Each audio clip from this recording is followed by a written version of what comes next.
مری سے تو اب تمام ٹورسٹوں نے بائیکاٹ کر دیا، ابھی وہ خالی ہیں، آج تو وہ رو رہے تھے۔ یہ پاکستان کی روایت رہی ہے بھٹ صاحب کہ اگر یہاں پہ پتہ چل جائے نا کہ کل قیامت ہے تو یہاں پہ کفن شارٹ ہو جائے گا مارکیٹ سے، آپ یقین مانیں کفن شارٹ کر دیں گے لوگ اپنا مرنا بھول چکے ہیں، لوگ انسانیت کے اس درجے پہ پہنچ گئے، اتنے گر چکے ہیں کہ جہاں پہ آخری یاد ہے وہاں سے نیچے کوئی گر ہی نہیں سکتا۔ اگر وہ ٹھنڈ میں ٹھٹھرے، اگر وہ گاڑی میں مرے تو تم کیوں نہیں مرے؟ اگر وہ تکلیف میں آئے تو مری والو تمہیں کیوں نہیں تکلیف محسوس ہوئی؟ تو میں چاہتا ہوں کہ تمہیں تکلیف محسوس ہو، اور تمہیں مسلمانوں کی، اگر تمہیں اپنے مسلمان، اپنی ریاست کے، اپنے ملک کے مسلمانوں کا جو ہے وہ دکھ نہیں محسوس ہوا تو تم شام، فلسطین، چیچنیا، بوسنیا، کشمیر کے مسلمانوں کا دکھ کیا محسوس کرو گے؟ السلام علیکم ورحمۃ اللہ وبرکاتہ۔ محمد مشکور بٹ حاضر خدمت ہے اور آپ دیکھ رہے ہیں اصلاح چینل۔ آج کا جو پروگرام ہے وہ ہم مری کے حوالے سے کریں گے، جیسا کہ ثانیہ مری جو ہے وہ ایک انٹرنیشنل ایشو بن چکا ہے اور پوری دنیا اس واقعے کو اس طرح سرچ کر رہی ہے، اس طرح دیکھ رہی ہے کہ یہ سوشل میڈیا پہ جو بھی اس ٹرینڈنگ ایشو پہ آپ بات کر رہے ہیں تو وہ ایک وائرل ہو جانے والی خبر بن جاتی ہے۔ جس طرح کہ آپ کو پتہ ہے کہ گزشتہ دنوں میں مری کچھ سیاح حضرات گئے اور طوفانی برف باری کی وجہ سے گاڑیاں اٹک گئی اور بعض لوگ جو ہے گاڑی میں ہی شہید ہوئے اور اپنی فیملیوں کے سمیت وہاں تھے۔ تو یہاں اس واقعے میں بعض ایک اگر ہم اس کا پہلو دیکھیں تو یہ نظر آتا ہے کہ ایک طرف وہاں کی جو انتظامیہ ہے، وہاں کے جو ہوٹل ایسوسی ایشن ہے، وہاں کے جو گیسٹ ہاؤس والے لوگ ہیں، ایک طرف تو یہ نظر آ رہا ہے کہ انہوں نے زیادتی کی، لیکن دوسری طرف جب ہم جاتے ہیں تو یہ پتہ چلتا ہے کہ اگر موسم خراب تھا تو لوگوں کو اپنے گھروں سے نہیں نکلنا چاہیے تھا۔ تو اسی حوالے سے آج ہم نے اصلاح اسٹوڈیو میں ہمارے ساتھ تشریف رکھتے ہیں جناب محمد مقصود بٹ صاحب، اور میری بائیں طرف تشریف رکھتے ہیں جناب آصف ربانی بٹ صاحب۔ اس واقعے پہ ہم روشنی ڈالیں گے اور اس واقعے کو ہم ڈسکس کریں گے کہ اس واقعے میں کس شخص کی غلطی ہے اور کتنی غلطی ہے، وہاں کے جو انتظامیہ ہے، وہاں کی جو حکومت ہے، ان کے کیا فرائض ہیں، اگر ان کی کچھ غلطی ہے تو وہ اپنی غلطیوں کو دور کریں، اور ہمارے جو سیاح حضرات ہیں جو یہاں سے جاتے ہیں ان کو کن احتیاطوں کی ضرورت ہے، کیا کیا جو حکمت عملیاں اپنا کے یہاں سے جائیں، اور وہاں کی جو ہوٹل ایسوسی ایشن ہے، وہاں کے جو گیسٹ ہاؤس والے ہیں، وہاں کے جو مالکان ہیں گیسٹ ہاؤسوں کے، وہاں کی جو عوام ہے، ان کا کیا فرض بنتا ہے، اس میں ہم انشاءاللہ ڈسکس کریں گے۔ محمد مقصود بٹ صاحب، ہم آپ کو اصلاح چینل پر ویلکم کرتے ہیں۔ جیسا کہ یہ ثانیہ مری ہے تو سر آپ نے اس کے بارے میں کافی دن ہو گئے، ہفتے سے تو زیادہ اس پہ بات چیت ہو رہی ہے سوشل میڈیا، تو آپ نے کیا دیکھا کہ کیا ہو رہا ہے؟ جی بہت مہربانی، بہت شکریہ، آپ نے ہمیں وقت دیا۔ اس حوالے سے تو میں یہی کہنا چاہوں گا کہ انتظامیہ کی بھی بہت بڑی غلطی ہے، کیونکہ اگر ان کو پتہ ہے کہ برف باری ہو رہی ہے، لوگ جو سیاح حضرات کراچی سے، لاہور سے،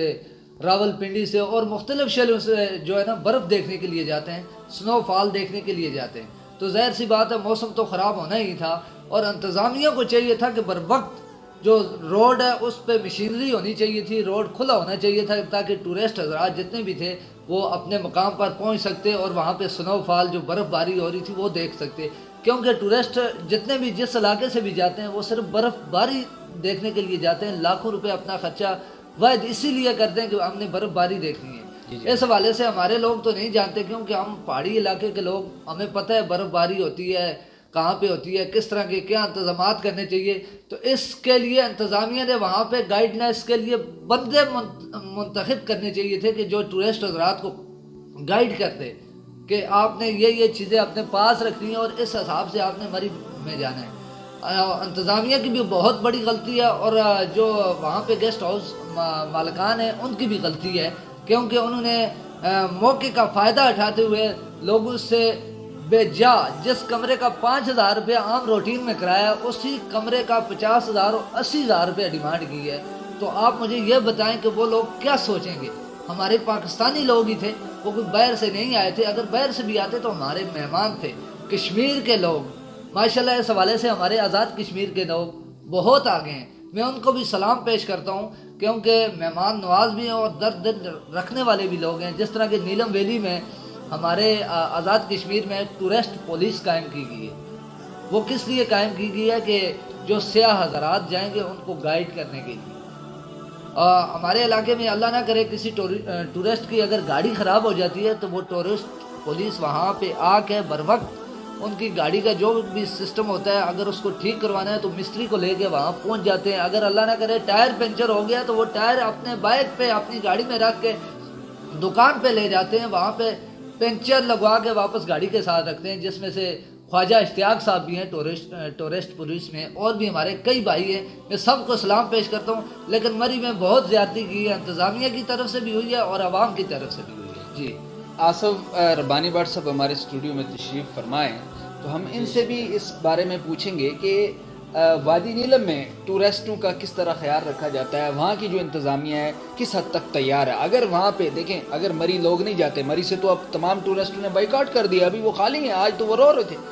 یہ پاکستان کی روایت رہی ہے بٹ صاحب کہ اگر یہاں پہ پتہ چل جائے نا کہ کل قیامت ہے تو یہاں پہ کفن شارٹ ہو جائے گا مارکیٹ سے, آپ یقین مانیں کفن شارٹ کر دیں گے لوگ اپنا مرنا بھول چکے ہیں, لوگ انسانیت کے اس درجے پہ پہنچ گئے ہیں, اتنے گر چکے ہیں کہ جہاں پہ آخری یاد ہے وہاں سے نیچے کوئی گر ہی نہیں سکتا. اس طرح کی ہمارے یہ اسلامی ملک ہے, اگر یہاں پہ یہ ہو رہا ہے تو آپ سوچیں کہ دنیا کے باقی ممالک میں کیا ہو رہا ہوگا. تو بٹ صاحب اس بارے میں انشاءاللہ ہم آگے بات کریں گے, میں خود اس پہ بات کروں گا. تو آپ مجھے یہ بتائیں کہ وادی نیلم کو آپ ایک اچھے طریقے سے سمجھتے ہیں, وہاں کے باشندے ہیں آپ,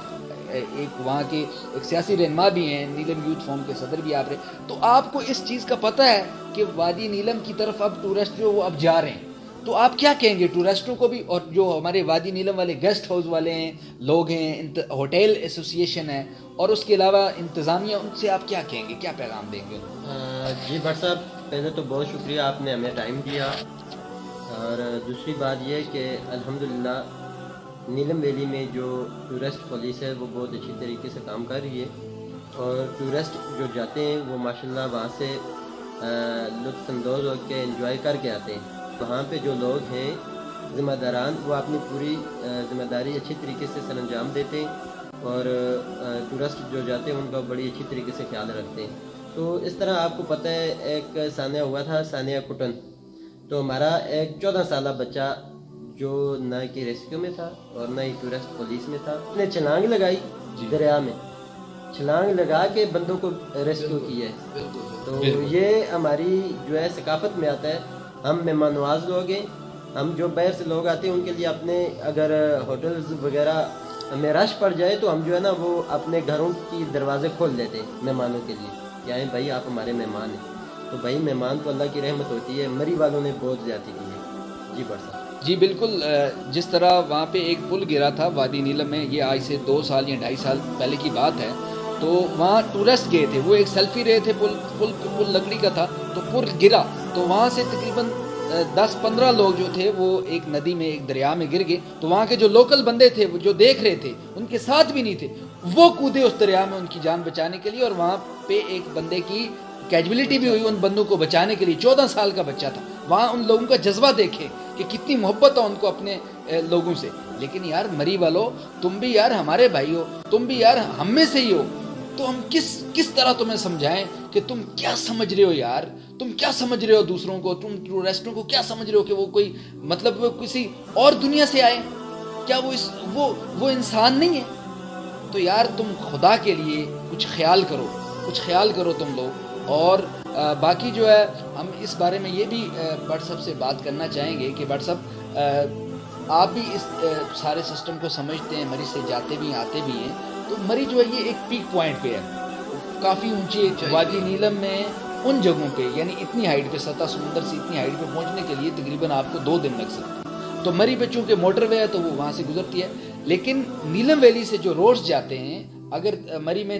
اس ٹائم 5 فٹ برف ہے یا 6 فٹ برف ہے, تو وادی نیلم کے روڈوں پہ 3-4 انچ برف ہے. وہاں پہ اتنی برف باری مطلب نہیں ہوتی, اتنی ہیوی سنو فال نہیں ہوتا. مطلب یہ کہ جو مین روڈ ہیں وہ کافی سطح سمندر سے کافی قریب ہیں تقریباً, لیکن جو مری ہے یہ سطح سمندر سے کافی ہائٹ پہ آ جاتا ہے, اونچائی پہ آ جاتا ہے. تو آپ کیا کہیں گے ٹورسٹوں کو کہ اگر وہ مری سے نہ جانا چاہیں تو وہ مانسیرا ایبٹ آباد جو DT روڈ ہے اس سے سفر کر کے نیلم ویلی جائیں؟ موٹر وے اب بن گئی ہے جی بھٹ صاحب, اب تو ایبٹ آباد مانسیرا والی سے سائڈ سے موٹر وے بن گئی ہے,